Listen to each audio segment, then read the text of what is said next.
Mesdames et messieurs, shalom. Le constat est formel. Nos villes, villages et quartiers sont peuplés d'églises qui attirent des foules, des centaines, voire des milliers de chrétiens. Si, pour les uns, cette multiplicité d'églises n'est autre que l'expression d'un réveil spirituel, des signes annonciateurs du retour très prochain de Jésus-Christ, pour les autres, par contre, cette multiplicité d'églises n'est autre que l'expression d'une anarchie dominante dans le milieu chrétien.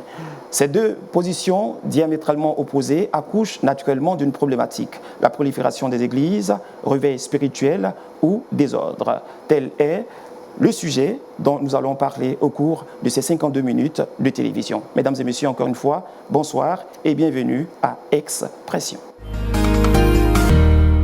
Sur ce plateau, pour décortiquer cette problématique, nous avons naturellement deux consultants qui sont donc avec nous avec beaucoup de plaisir. Shalom, docteur Yacouba Sanon. Shalom. Nous sommes très heureux de vous accueillir sur ce plateau. Le plaisir est partagé.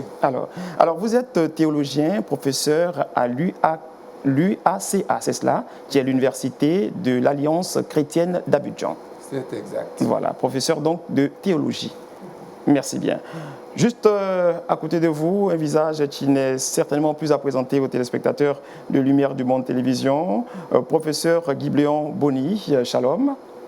Merci, bonjour. Merci de nous faire l'honneur de votre présence sur ce plateau. Je vous en prie. Alors, vous êtes professeur titulaire de sociologie et d'anthropologie à l'université Alassane Ouattara de Bouaké, c'est en Côte d'Ivoire précisément, dans le centre du pays. L'anthropologie, qu'est-ce que c'est ? C'est la discipline qui étudie l'homme dans tous ses aspects, brièvement. Voilà, tu es bien dit. Pour ceux qui viennent de nous prendre en marche, le thème de ce numéro de Expression n'est autre que la prolifération des églises, réveil spirituel ou désordre dans le milieu chrétien. Tout de suite, nous allons sur le terrain pour faire un constat.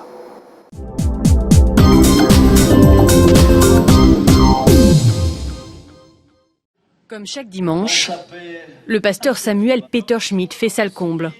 C'est incroyable, c'est extraordinaire. Hein. À l'intérieur de cet ancien supermarché reconverti, plusieurs centaines de fidèles.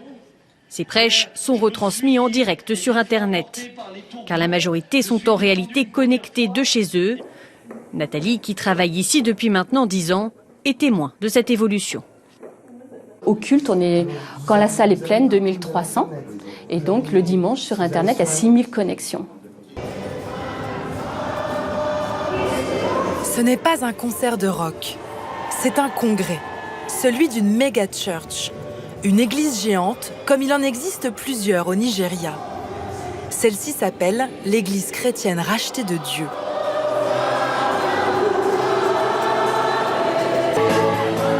Une messe du dimanche matin, aux allures de concert de rock. Des chants religieux, des cris ou des larmes, des prêches effrénés. Au Rwanda, les églises du réveil font le plein. Église évangélique de la Restauration, Zion Temple, communauté des églises libres de Pentecôte, elles se multiplient et gagnent en influence. Avant, il y avait le catholicisme, mais sont arrivées nos églises qui ont le pouvoir de soigner, qui font des miracles et où le Saint-Esprit se manifeste. Et c'est pourquoi les gens sont désormais nombreux à se joindre aux églises pentecôtistes plutôt qu'aux catholiques. Voilà, nous venons donc d'apprécier la réalité sur le terrain, des images très parlantes. Je m'en vais donc vous demander votre appréciation de ce que nous venons de voir, docteur Yacouba. Eh bien, ce n'est pas surprenant. C'est une réalité dans nos villes. La plupart des grandes villes africaines connaissent cette effervescence, cette multiplication de lieux de culte. Et c'est un constat qui est réel. Qui est réel. Professeur Guibléon Boni. Je voudrais tout d'abord rappeler brièvement le contexte dans lequel ces églises ont émergé donc, sur le continent africain. Je crois nous en parlerons tout à l'heure. Okay. Mais c'est vraiment important donc, de le savoir. D'accord, nous aurons l'occasion de le savoir, mais juste votre appréciation. C'est juste la dynamique religieuse donc, contemporaine qu'on observe. C'est cela. Alors, professeur Yacouba, vous qui êtes théologien, que faut-il entendre par réveil spirituel ?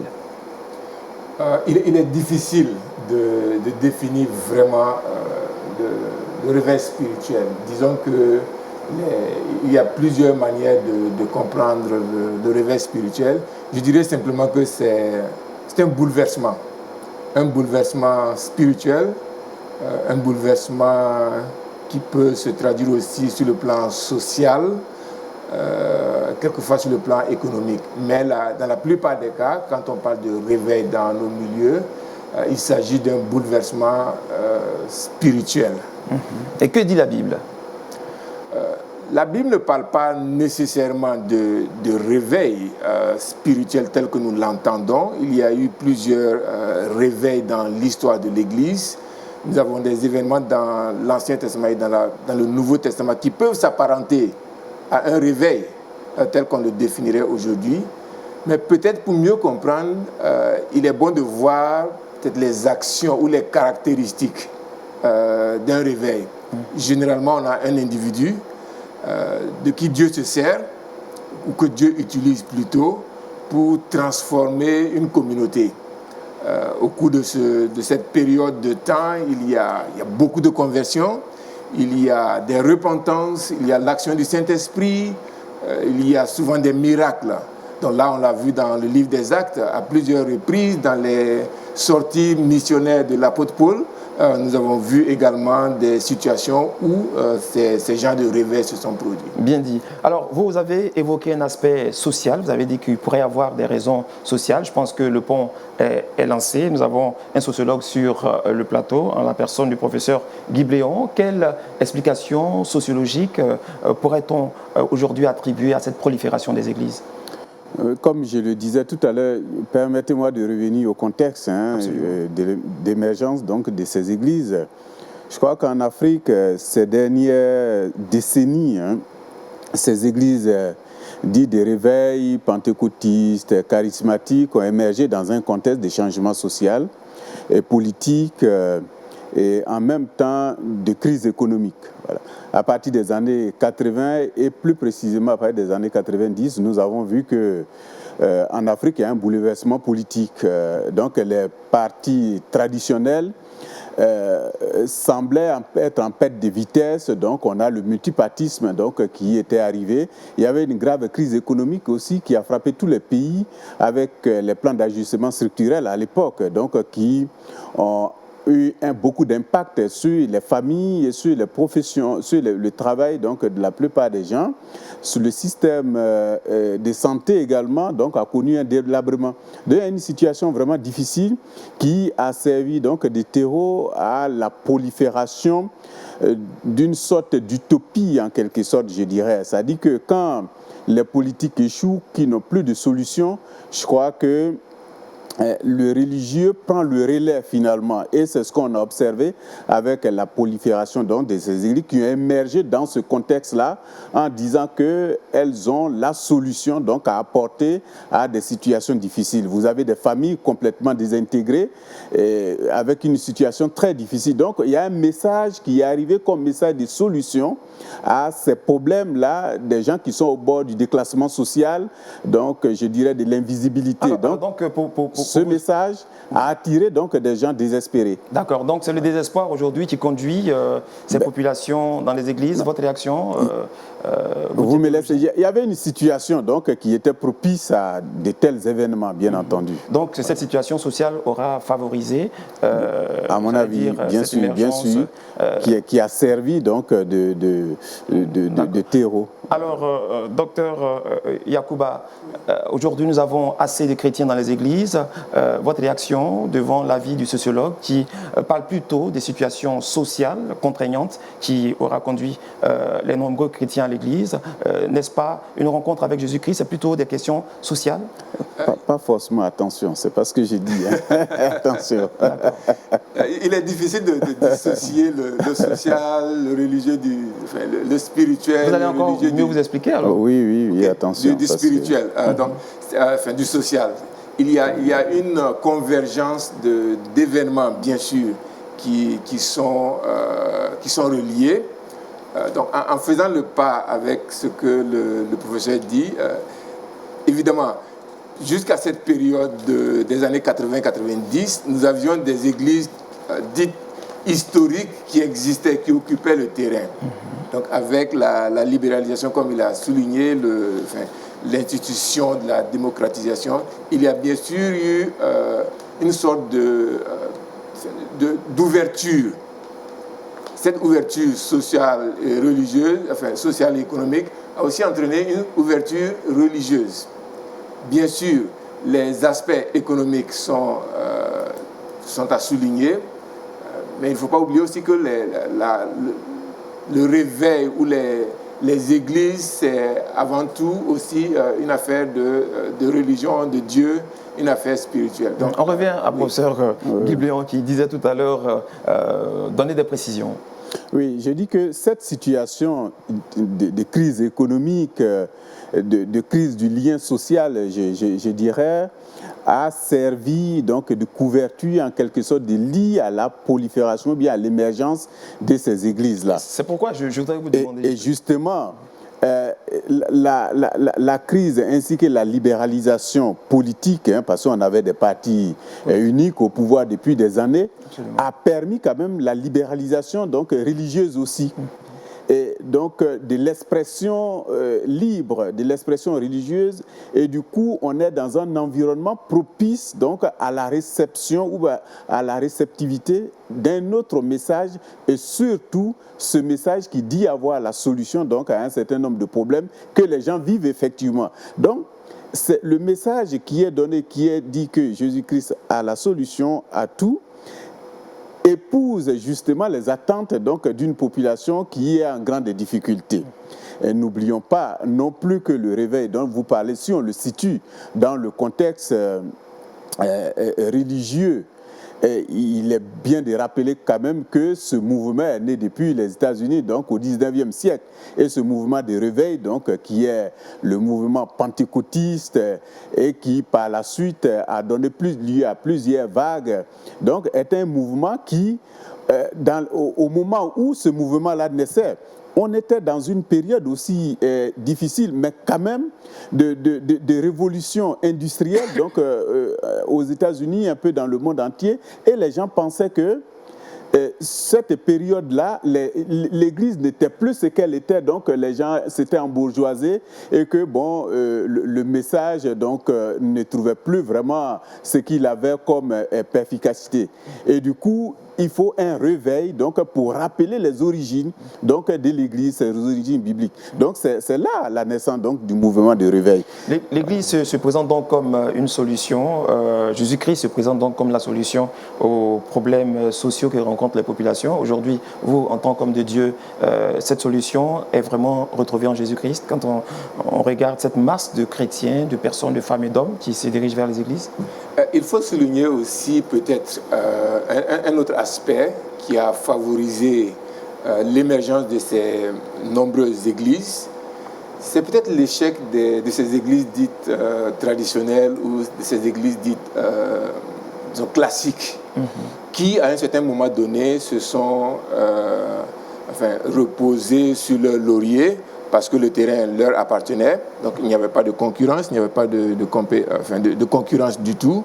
Le message était devenu assez singulier et ne répondait certainement pas à toutes les attentes des populations.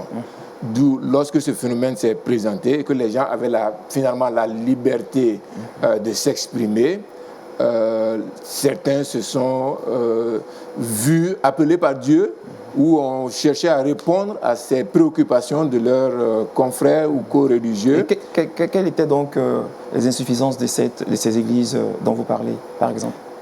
Il y a la plupart des questions liées disons, aux besoins sociaux, les besoins immédiats, la satisfaction des préoccupations immédiates, la satisfaction des besoins matériels, la satisfaction des besoins de survie. Lorsque la religion devient une sorte de dépôt, une sorte de situation qui fait que les gens simplement vont et n'arrivent pas à trouver la solution à ces problèmes et que tout devient spirituel, il y a un problème. Donc on peut parler là d'insuffisance parce que les églises se sont plus consacrées sur le salut de l'âme. Alors tout à l'heure, nous allons aller sur le terrain pour apprécier les différentes interventions des populations sur cette problématique. Mais avant, je voudrais revenir au professeur Guiblion. Vous parliez de liberté qui a conduit à la séparation de certaines églises. Est-ce qu'à l'origine, cette liberté à laquelle aspiraient les chrétiens serait également aujourd'hui ce qui est à l'origine de cette prolifération des églises? Je n'ai pas bien compris votre question, mais il me semble que certains aspects quand même qui ont favorisé de tels événements, c'est non seulement la division au sein même des églises classiques, dans lesquelles les gens ne retrouvaient plus le message qu'ils attendaient, la liturgie qu'ils qualifiaient de molle, le moins d'investissement donc des fidèles et le message lui-même qui ne correspondait plus à un certain nombre donc d'attentes des fidèles de la population. Je crois que il y a une sorte, ces églises-là, leur multiplication répond aussi à une sorte de démocratisation de la parole, de libération en quelque sorte de la parole dans l'église. Et c'est lié justement, si vous voulez, à ce que j'appelle le conflit donc, de générations où vous avez les vieux qui sont dans des églises dites traditionnelles depuis des années qui ont du mal à faire place aux jeunes. Donc du coup, l'avènement de ces églises-là répond quand même aux soucis des jeunes aussi de se faire une place. Et ça, on le voit dans le milieu politique, où on a un conflit intergénérationnel aujourd'hui qu'on voit. Donc, il y a un certain nombre de points auxquels l'émergence de ces églises-là, leur multiplication répond également. Et puis, il y a tout le discours qu'ils apportent aussi donc, à ce nouveau phénomène donc, qui est là. Jésus-Christ est la solution à tous les problèmes. Je crois que personne ne peut rester insensible si on sait qu'on est en grande difficulté, en grande détresse. Donc, il y a ces discours quand même qui épatent les gens. Alors, nous allons sans plus tarder aller sur le terrain pour apprécier ce que les populations pensent de cette problématique, la prolifération des églises, réveil spirituel ou désordre dans le milieu chrétien.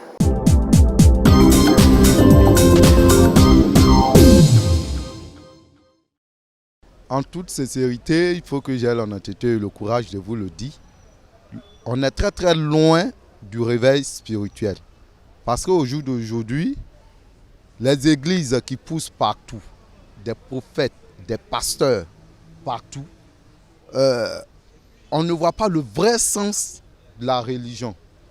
On ne voit pas le vrai sens de la religion. Chacun interprète des choses de leur manière, de sa manière. Donc nous, en toute sincérité, ça ne nous dit pas, on pense que c'est de l'arnaque. Il faut qu'ils mettent beaucoup de sérieux. Si en toute sincérité, ils veulent parler de la Bible, ils veulent parler de Dieu, qu'ils nous disent ouvertement et sincèrement ce que la Bible dit. On les voit partout. Ils commencent aujourd'hui, demain tu les vois, ils commencent à Bobo, demain tu les vois à Cocody. Le vrai pasteur ne va pas demander, ne va pas imposer une certaine somme à ses fidèles. Alors que les faux pasteurs priaient de 10 000, priaient de 20 000, priaient de 100 000, 500 000. Est-ce que pour prier pour quelqu'un, on a besoin de dire des choses, de donner de l'argent, d'imposer une certaine somme? On n'a pas besoin d'imposer une certaine somme. Et c'est la triste réalité que nous vivons aujourd'hui. Bon, nous pensons que c'est une exploitation, une escroquerie morale et financière. On exploite les fidèles. On escroque et du point de vue social, ça ne présente pas bien. Il faut que l'État puisse réglementer ce phénomène religieux et qui prend de l'ampleur dans notre société. J'ai vu des personnes qui ont vendu des huiles, qui ont vendu le vin, qui disent le vin de Cana, le premier vin que Jésus a fait. Au moment où Jésus faisait le miracle, là, il n'y avait pas... Non, au fait, ça fait mal, frère. Et il y a des personnes qui, tellement ils sont à la recherche du miracle, ils sont à la recherche du bonheur. Ils s'engagent, ils achètent ces vins-là, des milliers de vins à 500 000. Mais au moment où Jésus faisait ce miracle-là, ce pasteur, il était où? Ce n'est pas un vin qui date de maintenant. Jésus est né à l'an 0 et il est mort à l'an 33. Vous comprenez?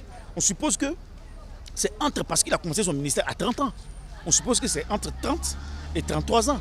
Mais dans ce laps de temps-là, ce vin-là, le gars a conservé ça où? Et lui-même, il n'était pas encore né.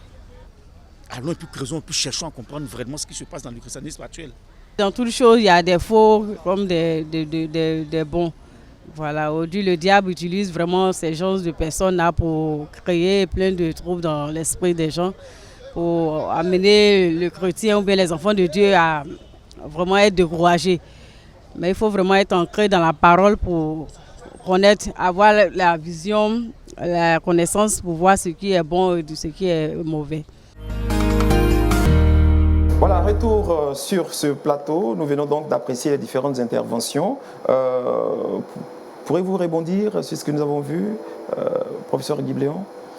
Oui, c'est ce que nous disions tout à l'heure. Hein. Je crois qu'il y a un marché religieux qui existe et sur lesquels vous avez beaucoup d'entrepreneurs religieux, beaucoup de conquérants donc, de la foi qui, comme je le disais, profitent justement de la misère des populations désespérées pour vendre le nom de Dieu. Aujourd'hui, le nom de Dieu est devenu une vraie marchandise, hein, un marketing qu'on peut vendre. Et c'est là toute la difficulté en partie hein, donc, de ce phénomène donc, que nous observons. Mais je reviens encore et je mets l'accent vraiment sur le contexte qu'il a favorisé.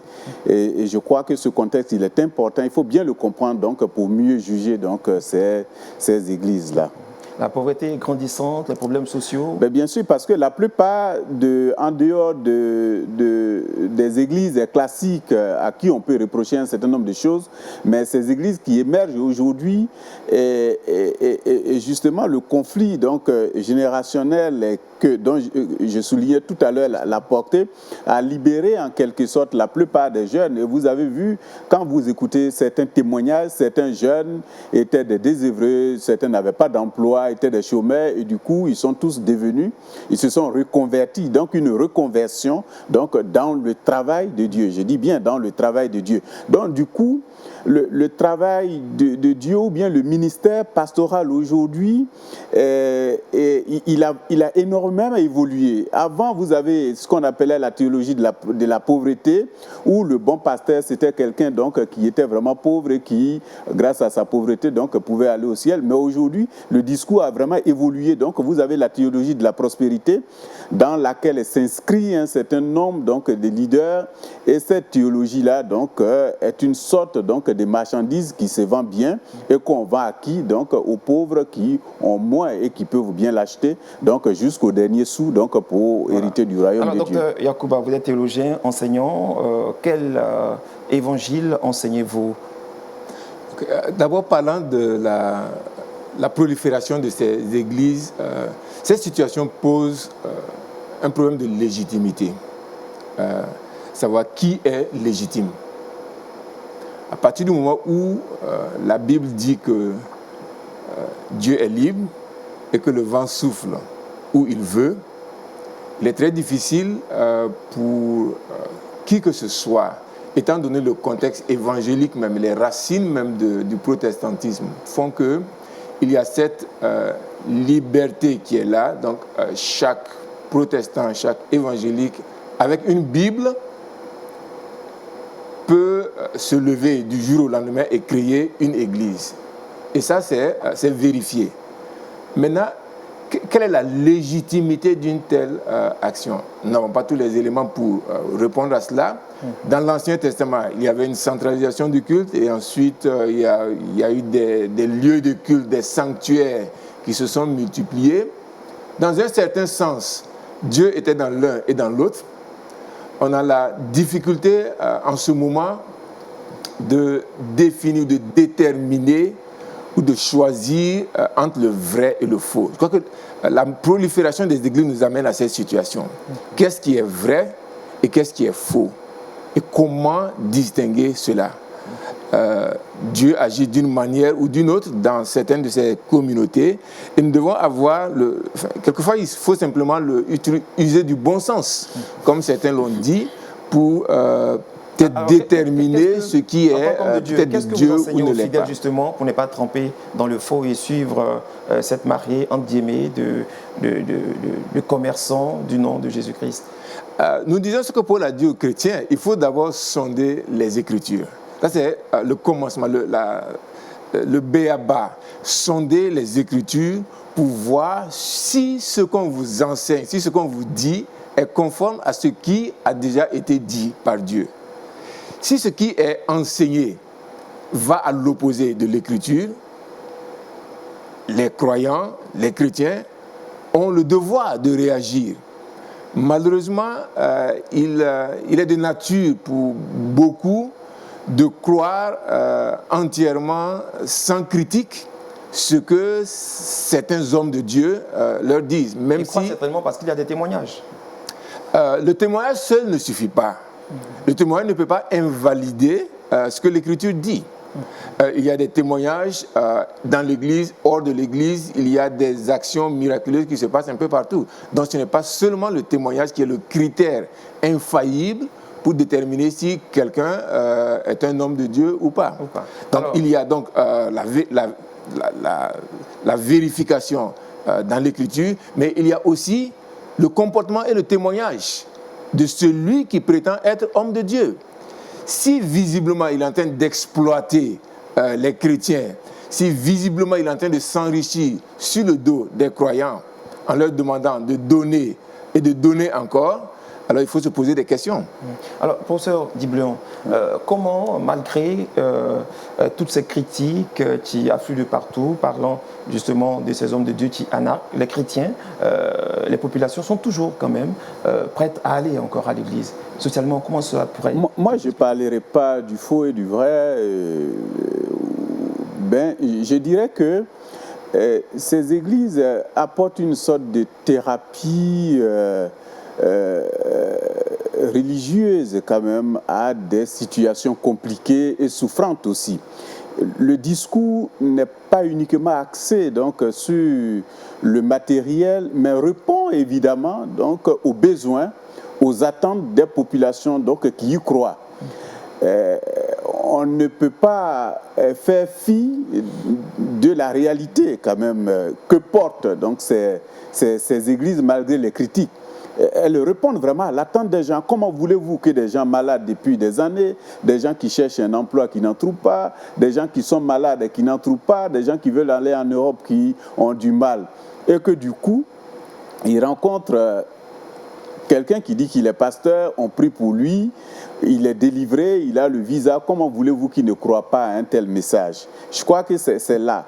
Mais l'autre question, qui n'est pas forcément une question de légitimité, parce que lui aussi, il dit que le Seigneur l'a appelé. Donc, il a une certaine légitimité, donc il détient de Dieu qu'il a appelé. Mais là, la vraie question, me semble-t-il, qui, du point de vue théologique aussi, est important, c'est qui est pasteur?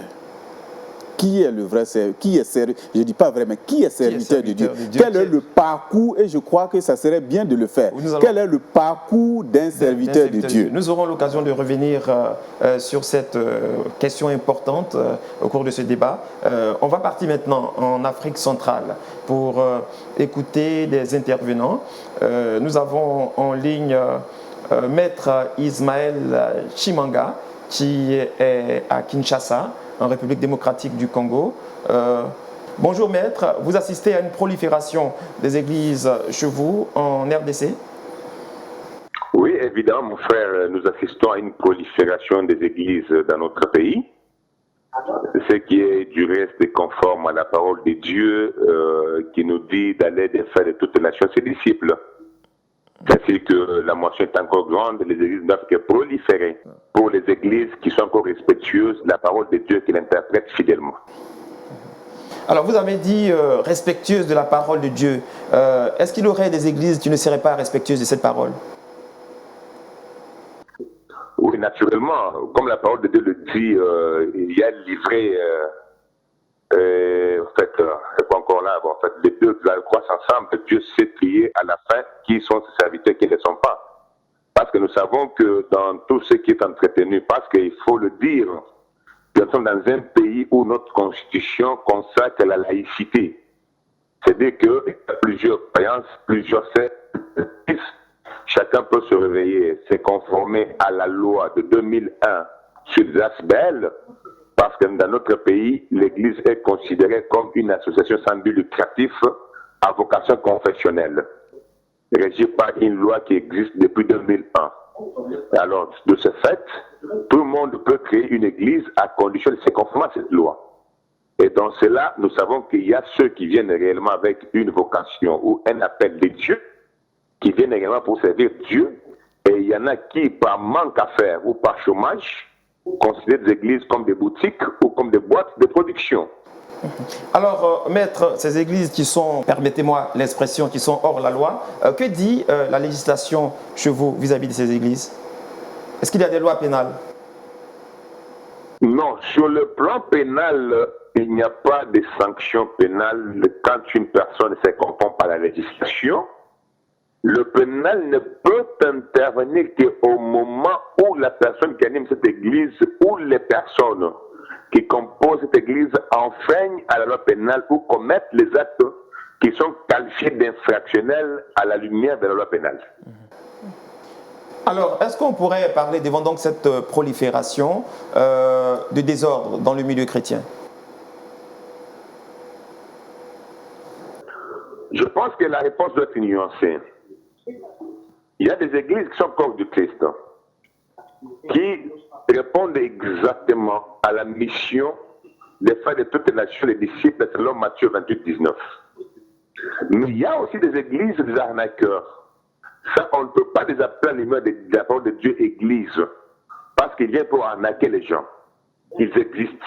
Mais malheureusement, de par la naïveté ou l'ignorance de la parole de Dieu, comme la Bible le dit, que mon peuple périt par manque de connaissances, le peuple, la majorité de la population ne sait pas discerner les vrais serviteurs de faux. Ils sont tous emballés par les sensationnels. Ce qui fait qu'au jour d'aujourd'hui, il y a un aspect de réveil qui est certes là, mais il y a aussi un autre aspect du désordre qui est entretenu par ceux qui ne sont pas dans la logique de la parole de Dieu. Alors, maître, quelle solution proposez-vous? À mon humble avis, la solution serait que nous puissions réformer notre législation. Certes, l'appel peut exister, mais Paul nous dit très bien qu'à la parole, il faut ajouter la connaissance. À la connaissance, la vertu.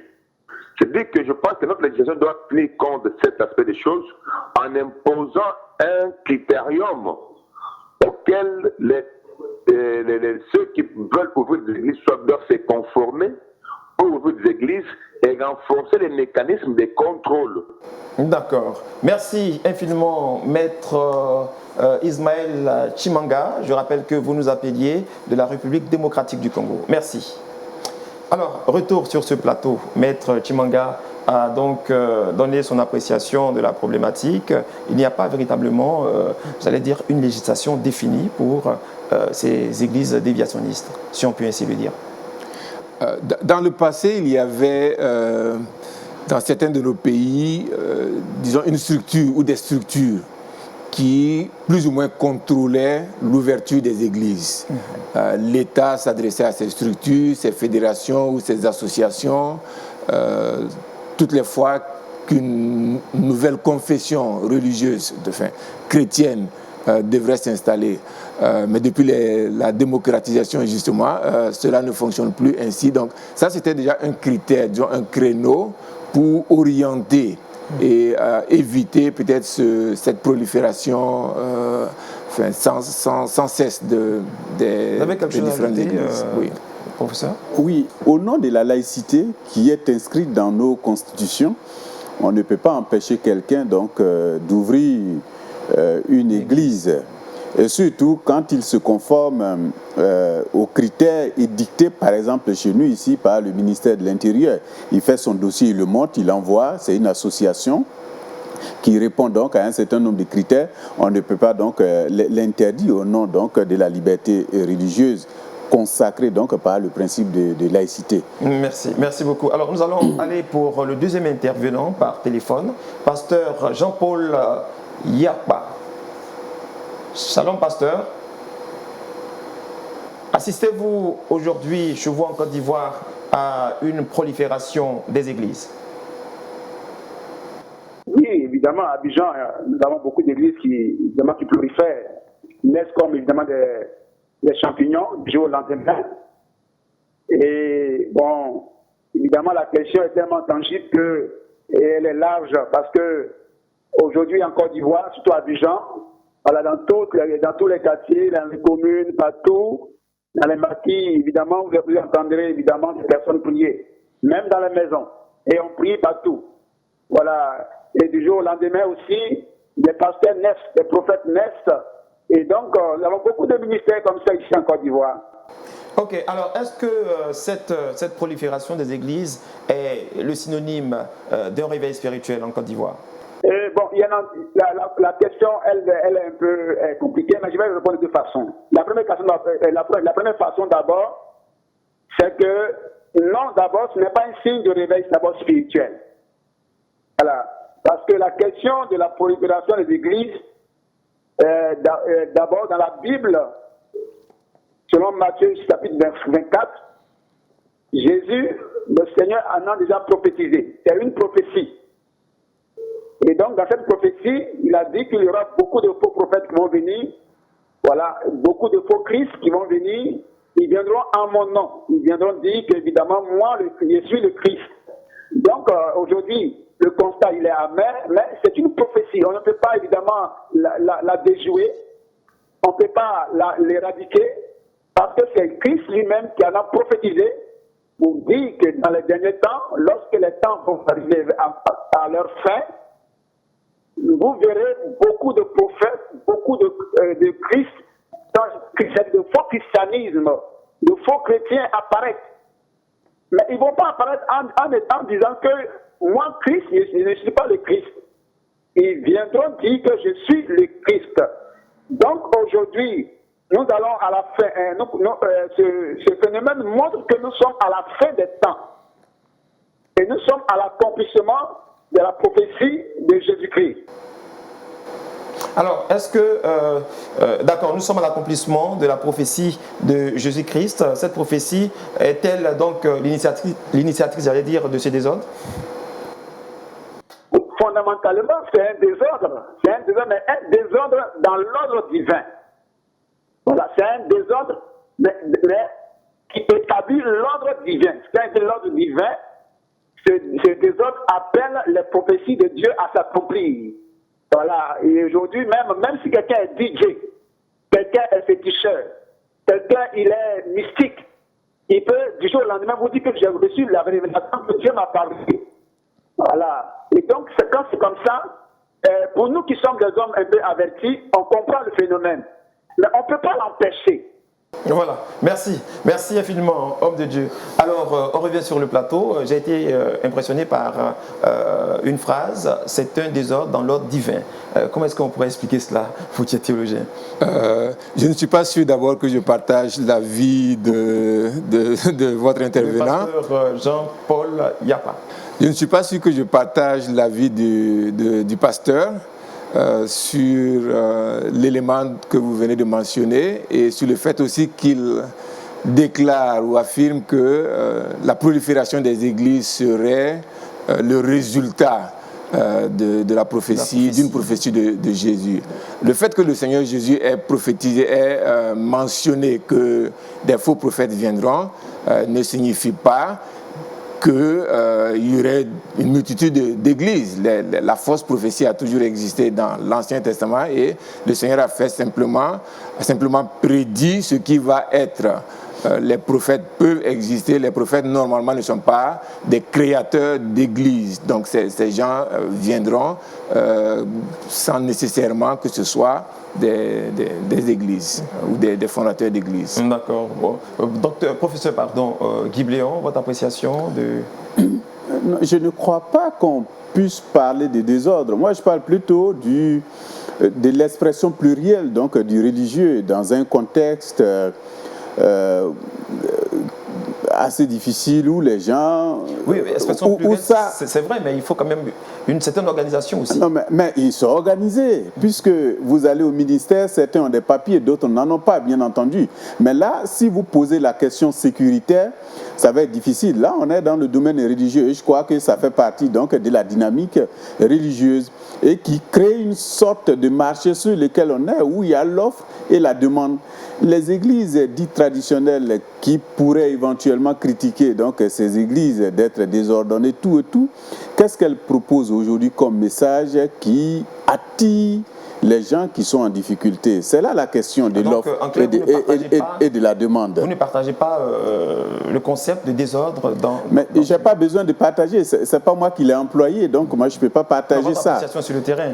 Oui, mais vous ne pouvez pas parler de désordre. Désordre, peut-être, étant donné des positions souvent sectaires, le fait qu'on ait une sorte d'anarchie dans l'occupation de l'espace, des maisons qui sont transformées, oui, peut-être. Oui, mais aujourd'hui, c'est tout ça. On parle également de nuisances sonores, tout cela. Oui, des nuisances sonores, mais ces églises ne sont pas les seules à produire les nuisances sonores. Il y a une loi, justement, je crois, si j'ai bonne mémoire, de 2016 sur la question des nuisances sonores, mais qui ne vise pas ces églises en particulier. Donc, pour moi, l'impact du message de ces églises-là sur le corps social est tellement important qu'on ne peut pas, du coup, les associer à une sorte de désordre qu'il faut réprimer, à moins que ces messages portent atteinte donc, à la cohésion donc, de la société. Alors, vous parlez de réprimer les églises, justement, ça se fait dans certaines nations. 2000 églises fermées en Angola, selon le site en ligne Porte Ouverte, dans sa publication du 14 novembre 2018, une centaine au Cameroun, selon CNN, et 714 au Rwanda, selon Africa News. Nous allons donc aller voir une vidéo de 50 secondes qui nous parle justement de la fermeture des églises au Rwanda. C'est une opération sans précédent que vient de lancer Kigali. Les autorités locales ont procédé à la fermeture de 714 églises dans différents quartiers de la capitale rwandaise. Il est reproché à ces lieux de culte un manque d'infrastructures de base, d'hygiène ou encore de respect des normes de sécurité. Pour d'autres, c'est par défaut de statut légal, ont précisé les autorités de Kigali. Il est par ailleurs mentionné que certaines églises fonctionnaient dans des tentes et ne disposaient pas de parking adéquat pour les fidèles. Résultat, ces derniers finissaient par stationner sur le bord de la route, provoquant des embouteillages. Appuyés dans leur combat par le gouvernement rwandais, les autorités de Kigali ont également lancé un avertissement aux églises contre la pollution sonore dans les quartiers résidentiels. Voilà qui est dit, fermeture d'églises au Rwanda comme en Angola et au Cameroun. Est-ce que vous pensez que cette fermeture d'églises est une entrave à la liberté de croyance? Quand il s'agit de liberté d'expression, de liberté religieuse, on se trouve sur un terrain glissant. Tout de même, il faut reconnaître que c'est le rôle de l'État d'assurer la sécurité, d'assurer un certain nombre de garanties pour toutes les populations. Donc, dans le sens où l'État peut veiller à ce que chaque citoyen soit libre de s'exprimer et de pratiquer la religion qu'il souhaite. Je crois que l'État respecte dans ce sens-là la liberté religieuse. L'Église étant une institution divine, mais en même temps une institution sociale, donc appartenant, faisant partie des différentes institutions sociales de la nation, il me semble que c'est la responsabilité de l'État aussi d'avoir un certain regard sur le comportement des églises, parce que c'est l'État qui donne par exemple les terrains pour que les églises puissent s'installer. S'il se trouve que des églises ou des lieux de culte sont érigés à des endroits qui ne sont pas appropriés, Il me semble que c'est aussi la responsabilité de l'État de faire en sorte que les endroits, les lieux qui sont désignés pour faire de telles activités, que cela soit ainsi. Donc, parlant aussi de corps social, les universités sont réglementées, les écoles sont réglementées, les hôpitaux sont réglementés. Quand il s'agit d'églises, la question est beaucoup plus délicate.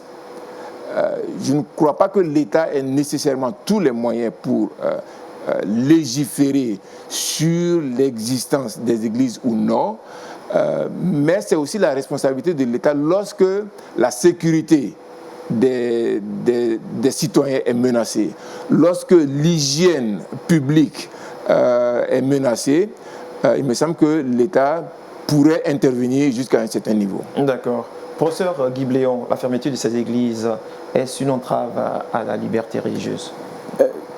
On pourrait dire oui, dans un premier temps, une entrave à l'expression religieuse, donc à la liberté religieuse, dans la mesure où, dans notre Constitution, on a le principe de laïcité, donc qui permet à chacun d'être libre de croire ou de ne pas croire. Et la difficulté de vouloir sanctionner, parce qu'il y a des ordres, justement, alors que l'État, doit être regardant sur toutes ces questions, c'est qu'on est dans des questions religieuses qui posent énormément de problèmes. Et si il peut arriver qu'on sanctionne, mais voyez-vous l'effet contraire que ça pourrait aussi produire. On risque d'aller à une sorte de radicalisme religieux où, du coup, l'État aura du mal donc à contrôler. Et aujourd'hui, on a vu dans beaucoup de pays où le fait qu'il n'y ait pas de liberté religieuse et que le religieux a été emprisonné, donc a permis donc à la religion de s'exploser finalement et de devenir beaucoup plus je dirais, radicale encore. Et donc, il y a une réglementation, c'est-à-dire que qui est donnée par le ministère et que pour créer une association, voilà ce que vous devriez faire. L'État, pour ceux qui viennent soumettre leurs dossiers, je dis bien entendu pour ceux qui viennent, l'État réglemente, l'État regarde et accorde. Maintenant, par la suite, s'il y a des dérives, mais qui ne dérangent pas l'ordre social, c'est-à-dire qui ne portent pas atteinte à la cohésion, il serait difficile donc à l'État d'aller donc sur un tel terrain donc qui va être très compliqué pour lui à gérer. Nous sommes pratiquement au terme de cette émission. Je m'en vais donc vous demander quelle solution préconisez-vous devant cette problématique, Dr Yacouba? Il me semble d'abord que les églises dites historiques et les églises qui se créent du jour au lendemain devraient pouvoir converger dans un certain sens. En ce qui me concerne, je crois que la formation est importante. Parce que ce qui est reproché à beaucoup de ces églises ou beaucoup de ces pasteurs qui créent les églises, c'est le manque de formation, le manque d'une réflexion théologique profonde, le manque d'une ecclésiologie. L'église, c'est quoi? Est-ce que l'église, c'est une propriété? Est-ce que l'église, c'est un business? Est-ce que l'église, c'est une affaire personnelle?